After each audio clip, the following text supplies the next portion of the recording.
नमस्कार, जोहार झारखंड देख रहे हैं आप और मैं आपके साथ रंजना रावत। बुलेटिन की शुरुआत करेंगे बड़ी खबर से और रांची से आपको बड़ी खबर बता दें। कांके थाना इलाके में गोलीबारी की घटना हुई है। बबलू मुंडा नामक शख्स की गाड़ी पर फायरिंग की गई। तो रांची से ये बड़ी खबर आपको बता रहे हैं, जहां कांके थाना इलाके में फायरिंग की घटना हुई है। बबलू मुंडा नामक शख्स की गाड़ी पर फायरिंग की गई है। बाल बाल बच्चा बबलू मुंडा, बॉडीगार्ड अजय सोमार घायल है, जिसका इलाज रिम्स में चल रहा है। आपको बता दें कि बबलू मुंडा के भाई प्रेम सागर मुंडा की भी कुछ साल पहले रांची के मोरहाबादी में अपराधियों ने गोली मारकर हत्या कर दी थी।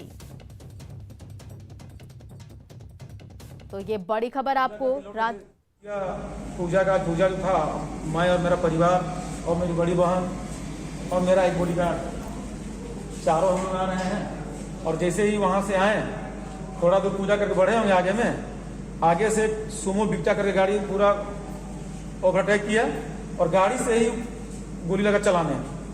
और गोली तो मुझे ही था डायरेक्ट, लेकिन लग रहा स्लिप करके जैसे भी मेरा बॉडीगार्ड को गोली लग गया है। 2 या 3 गोली उसको लगा है, क्या लगा वो तो उपचार के बाद मालूम चलेगा। ये गोली लगा है, 2 लगा है, 3 लगा है, लेकिन वो 3 फायर किया। एक गोली हमको यहाँ से पार कर गया ऐसे करके, और उसको यहाँ लगा, बांह के नीचे लग गया इसे। तो ये रांची से बड़ी खबर आपको बता रहे हैं, जहां कांके में फायरिंग हुई है और बबलू मुंडा नामक शख्स की गाड़ी पर फायरिंग की गई है, जिसमें बबलू मुंडा बाल बाल बचा है और बॉडीगार्ड अजय सोमार घायल बताया जा रहा है, जिसका इलाज रिम्स में चल रहा है। और आपको यह भी जानकारी दे दें कि बबलू मुंडा के भाई प्रेम सागर मुंडा की भी कुछ साल पहले रांची के मोरहाबादी में अपराधियों ने गोली मारकर हत्या कर दी थी। तो ये बड़ी खबर आपको रांची से बता रहे हैं, जहां कांके थाना इलाके में गोलीबारी हुई है और बबलू मुंडा नामक शख्स की गाड़ी पर फायरिंग की गई है। और इस पर अधिक अपडेट के साथ हमारे सहयोगी ओम प्रकाश फोन लाइन पर है। ओम प्रकाश, ये बताइए कि फायरिंग क्यों की गई है और पुलिस ने अब तक क्या कुछ किया है इस पर? जी, फिलहाल फायरिंग की वजह तो स्पष्ट नहीं हो पाई है, लेकिन ऐसी आशंका जताई जा रही है कि जो पुरानी रंजिश है उसकी वजह से ही ये फायरिंग की वारदात हुई हो, क्योंकि पिछले विगत वर्षों में भी इनके बड़े भाई पर फायरिंग की गई थी और उसमें उनकी हत्या की गई थी। मामले में पीएलएफआई का नाम सामने आया था, टीपीसी का, और लेकिन अब तक टीपीसी उस मामले में कोई गिरफ्तारी नहीं हुई, जो बताता है कि कहीं ना कहीं अपराधियों का मनोबल बढ़ा हुआ है और उसी के आलोक में इस तरह की फायरिंग की वारदात हुई है। फिलहाल पुलिस मामले की तफ्तीश में जुटी हुई है। हालांकि अब तक जो अपराधी है उनका कोई सुराग नहीं मिल पाया, लेकिन पुलिस का कहना है कि जल्द ही मामले का खुलासा हो जाएगा। जी ओम प्रकाश, इन तमाम जानकारियों के लिए शुक्रिया। चलिए बढ़ते अपनी अगली खबर की ओर। खबर गोड्डा से है, जहां शिक्षा के मंदिर में छेड़खानी की घटना पर प्रिंसिपल पर ही बेहद शर्मनाक बयान देने का आरोप लगा है। घटना जमीनी पहाड़पुर स्कूल की है, जहां 9वीं की छात्राओं ने कुछ छात्रों के खिलाफ छेड़खानी की शिकायत की थी, जिसे गंभीरता से लेने और कड़ी कार्रवाई करने की जगह प्रिंसिपल सुमन ने छात्रा को ये कह दिया कि लड़की हो तो छेड़खानी तो होगी ही।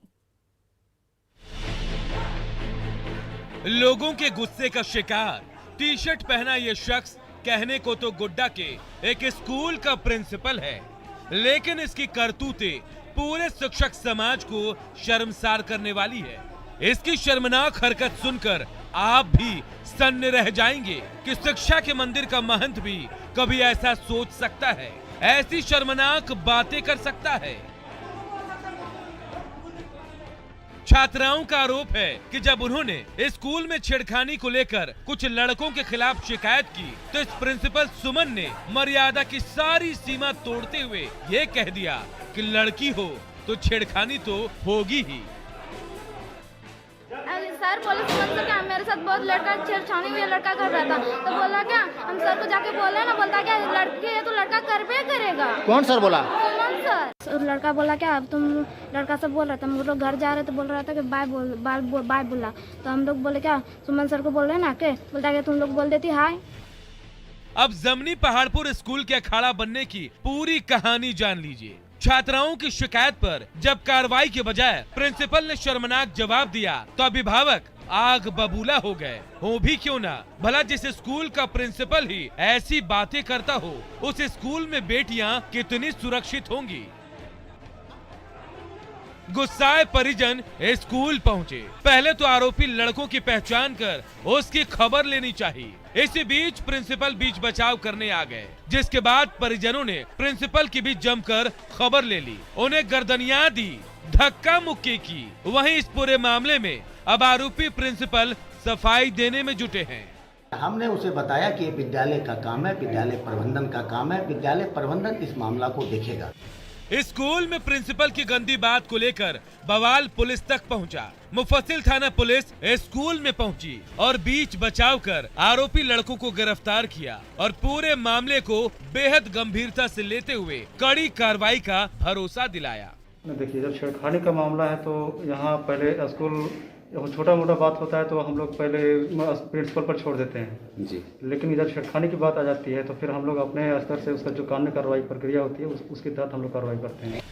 अब पुलिस भले ही कार्रवाई करेगी, लेकिन सवाल है कि शिक्षक समाज पर दाग लगाने वाले इस प्रिंसिपल पर कार्रवाई कब होगी। क्या ऐसे बेशर्म प्रिंसिपल की हरकतों को शिक्षा विभाग नोटिस में लेगा? इसकी क्या गारंटी है आगे से ये प्रिंसिपल स्कूल में छात्राओं की सुरक्षा की गारंटी देगा? गौरव कुमार झा, न्यूज़ 18, गोड्डा। इधर गढ़वा के चिनिया थाना के चिरका के रहने वाले हजारीबाग में तैनात जैप जवान की पत्नी की धारदार हथियार और भाला से मारकर हत्या कर दी गई है। हत्या के पहले महिला से रेप की आशंका भी जताई जा रही है। हालांकि पुलिस मौके पर कैंप कर रही है, साथ ही मामले की गहनता से जांच में जुटी हुई है। धारदार हथियार से मारकर कर दी गई है। इस संबंध में अभी जो है प्रारंभिक जांच किया जा रहा है। जैप 7 में कांस्टेबल के जैप 7 हजारीबाग से कांस्टेबल में है और हत्याकांड में हम लोग गहराई से छानबीन कर रहे हैं, जल्दी से खुलासा कर लिया जाएगा। प्रथम दृष्टया से सर क्या है, मतलब प्रथम दृष्टया हत्या का मामला है। ये जांच के बाद ही बता पाएंगे हम लोग कि बलात्कार, हत्या से पूर्व बलात्कार हुआ है यानी, ये जांच का विषय है और अभी प्रारंभिक जांच किया जा रहा है और जो भी अपराधी होंगे जो इस घटना में संलिप्त होंगे उन्हें जल्द ही हम लोग पकड़ लेंगे। गिरिडीह के महेश्वरा पंचायत के कैली पहाड़ी में पुलिस ने छापेमारी कर सादा पत्थर और माइका लदे 7 ट्रकों को जब्त किया है। वहीं एक ट्रक ड्राइवर को भी गिरफ्तार कर लिया गया है। पुलिस को धनवार इलाके से अवैध उत्खनन की गुप्त सूचना मिली थी, जिसके आधार पर संयुक्त छापेमारी की गई और सादे पत्थर और माइका लदे 7 ट्रकों को जब्त किया गया, जिसकी कीमत लगभग 40 लाख रुपए बताई जा रही है। जिले के विभिन्न इलाकों में अवैध तरीके से पत्थर और माइका का उत्खनन धड़ल्ले से किया जा रहा है, जिससे पत्थर और माइका माफियाओं की चांदी हो रही है और सरकार को लाखों के राजस्व का नुकसान हो रहा है। कि सफ़ेद पत्थर और कुछ अवरख का भी काम इस क्षेत्र से लोगों द्वारा किया जा रहा है। इसके उपलक्ष्य में हम लोगों ने संयुक्त रूप से कार्रवाई की और एक ड्राइवर जो है वो गाड़ी के साथ में गिरफ्तार हुआ है। कुछ ड्राइवर इधर गढ़वा में स्वाद के नाम पर सेहत से खिलवाड़ किया जा रहा है। खुशियों के मौके पर मुंह मीठा कराने के लिए लोग जो मिठाई खरीद रहे हैं उसमें कई में जहर मिला है। कोलकाता लैब में हुई जांच में ये बात साबित हो गई है। 2 महीने पहले गढ़वा में मिठाई के मिलावट की शिकायत पर खाद्य सुरक्षा विभाग की टीम ने एक साथ 20 दुकानों से सैंपल लिया था, जिसकी जांच रिपोर्ट आ गई है और 3 मिठाई दुकानों के 5 सैंपल फेल हो गए हैं। इसमें जहरीले रंग मिलाए गए थे और जो कैंसर की बड़ी वजह बन सकता है। इन दुकानों से मिठाई और छेना का सैंपल लिया गया था। अब इन दुकानों के खिलाफ कानूनी कार्रवाई की जाएगी।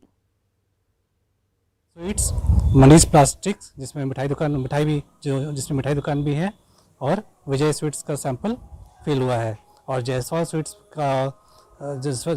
में खोया और छेना स्वीट्स का सैंपल फेल हुआ है और इसमें प्रतिबंधित मेटानिल येलो रंग पाया गया है जो FSI द्वारा प्रतिबंधित है।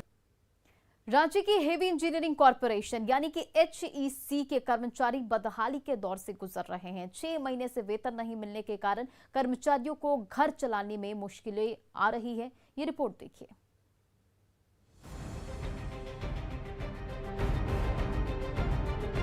देश की मदर इंडस्ट्री HEC के कर्मचारियों के सामने आर्थिक संकट खड़ा हो गया है। कंपनी में काम करने वाले 3600 से ज्यादा कर्मचारियों के लिए परिवार चलाना मुश्किल हो गया है। इसमें बड़ी तादाद आउटसोर्सिंग स्टाफ की है। दरअसल 6 महीने से वेतन नहीं मिलने के कारण रोटी के भी लाले पड़ गए हैं।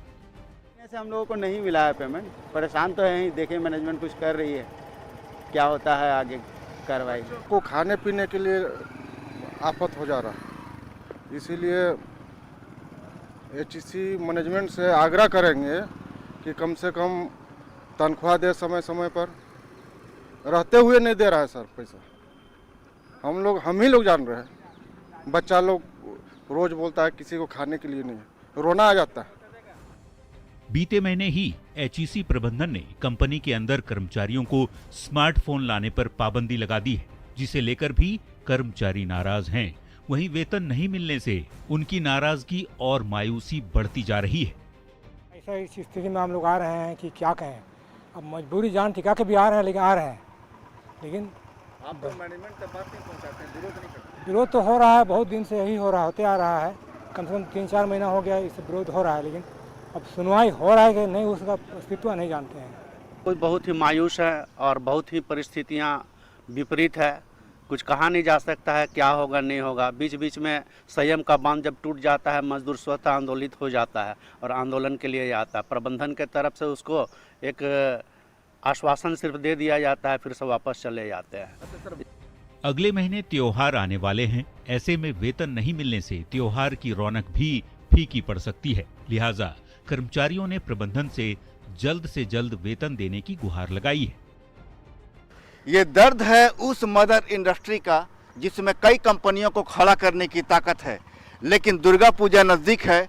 कर्मचारियों को पिछले 6 महीने से तनख्वाह नहीं मिली है। लोग परेशान हैं, मैनेजमेंट को दोषी ठहरा रहे हैं। वर्क ऑर्डर की कमी नहीं है, लेकिन परेशानी कहाँ है? वो परेशानी कहाँ है जो घर में 2 रोटी दे सके? वो परेशानी कहाँ है जो लोगों को तनख्वाह दे सके?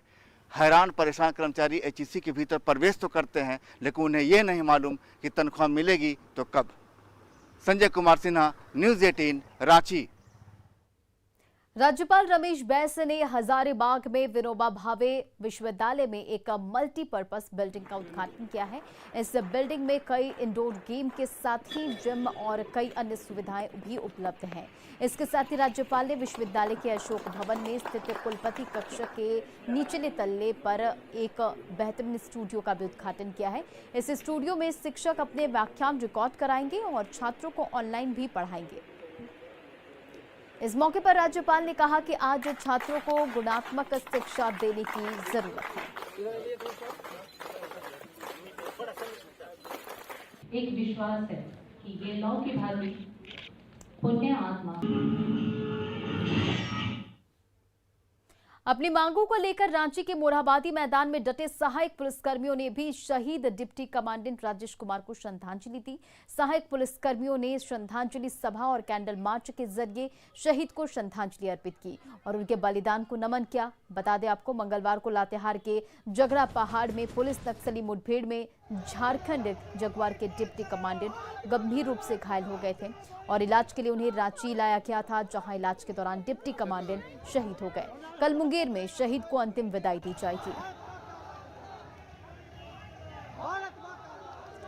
देखिए, ये 2 तस्वीरें आप देख रहे हैं जहां रांची के मोरहाबादी मैदान में सहायक पुलिस कर्मियों ने शहीद राजेश कुमार को श्रद्धांजलि दी और दूसरी तस्वीर देखिए, शहीद को नमन किया गया। आपको बता दें कि कल मुंगेर में अंतिम विदाई दी जाएगी।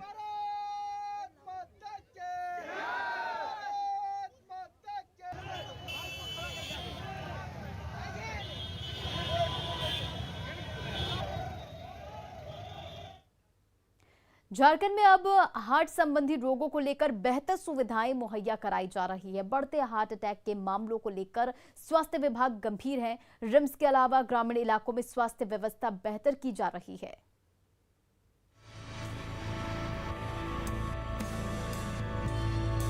बढ़ते हृदय रोग को देखते हुए रिम्स में अब ऐसे रोगियों को बेहतर इलाज की सुविधा दी जा रही है। रिम्स में नए इको मशीन के अलावा कई दूसरी मशीनों से इलाज शुरू हो चुका है। रिम्स में हृदय दिवस के मौके पर एक कार्यक्रम का आयोजन किया गया, जिसमें स्वास्थ्य मंत्री बन्ना गुप्ता ने बढ़ते हृदय रोग पर चिंता जाहिर करते हुए ज्यादा से ज्यादा लोगों तक बेहतर सुविधा मुहैया कराने का भरोसा दिया। कि जो विश्व स्तरीय सुविधाओं से युक्त जो मशीनें हैं, वो मशीनों को भी हम लोग जो हैं अपने संस्थान में ला रहे हैं। ऐसी रेफरल व्यवस्था भी करें, क्योंकि 2 से 3 घंटे का एक गोल्डन टाइम होता है, जिस टाइम में हार्ट अटैक जो हृदयघात के रोगी हैं, यदि 2-3 घंटा के अंदर अंदर यदि हम लोग उसका समुचित इलाज कर लेते हैं तो उनकी जान माल की सुरक्षा हो जाती है। तो हम लोग जो है वो वैसी व्यवस्था भी कायम करेंगे। वही विशेषज्ञों ने बढ़ते हृदय रोग के लिए अपने नियमित दिनचर्या और खान पान को इसका कारण बताया। डॉक्टरों की माने तो सावधानी और अपनी दिनचर्या में सुधार कर हम इससे बच सकते हैं।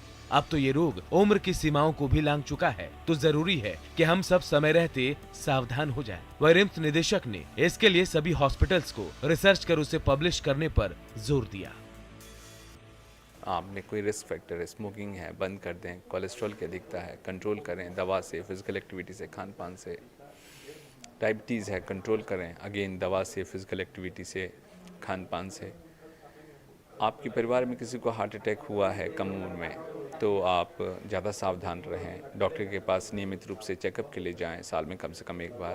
हार्ट के अच्छे संस्थान हैं, उनसे मिलजुल करके रिसर्च करें, काम करें और उसको पब्लिश करें, उसको सभी के साथ शेयर करें। उससे आपका भी ग्रोथ होता है, राज्य का भी होता है और सभी का भी होता है। पूरे देश में करीब 30 लाख और पूरे विश्व में करोड़ों लोग ऐसे हैं जो हृदय रोग से पीड़ित हैं। दुनिया भर में हृदय संबंधी रोगों से लोगों को जागरूक करने के लिए 29 सितंबर को विश्व हृदय दिवस मनाया जाता है। जरूरत है अपने खान पान को बेहतर कर नियमित दिनचर्या में फिजिकल एक्टिविटी को बढ़ाने की, तभी हम हृदय रोग से दूर रह सकते हैं। न्यूज़ 18 के लिए रांची से निरंजन की रिपोर्ट।